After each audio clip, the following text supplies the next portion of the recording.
To speak further on the charges against Emefiele, earlier on, I spoke with investment accountant Fawehinmi. I began by asking him his thought on the damaging allegations against the former CBN governor. So I think one of the biggest lessons we learned from Emefiele is that by coincidence, Nigeria hardly ever gave central bank governors 2 terms.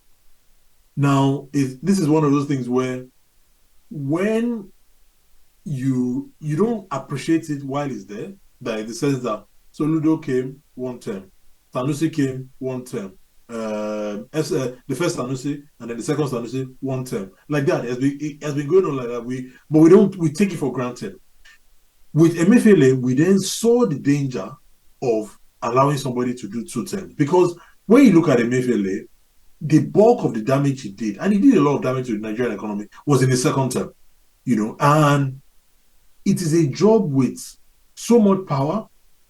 The boundaries are not very clear.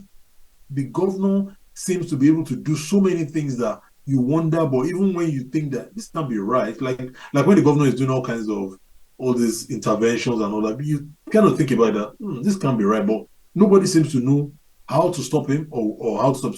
So I think with Emefiele, the key thing is that we've seen the damage of the amount of power that office has and the damage that can be done when somebody is in that office for a very long time.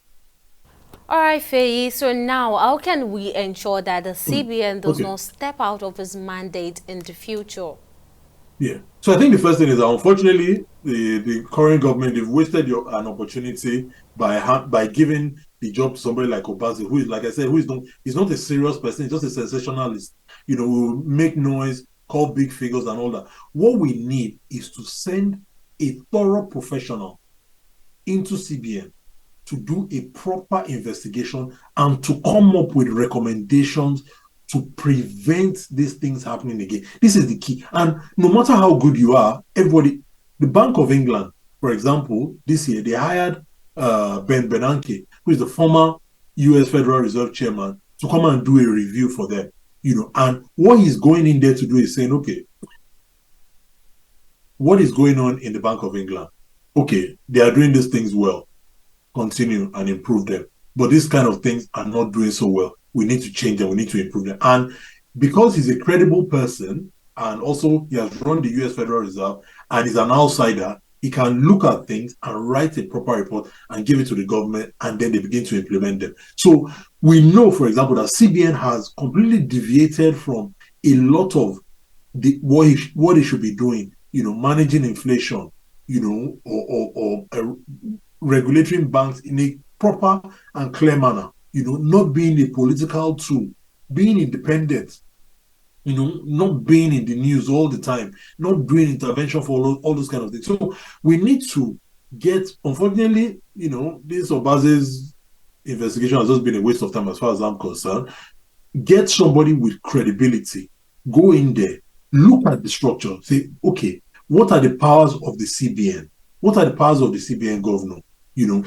And which one of them are the ones that are most prone to abuse? How can we then prevent this abuse from happening? What do we need to change in the CBN Act to make CBN function better?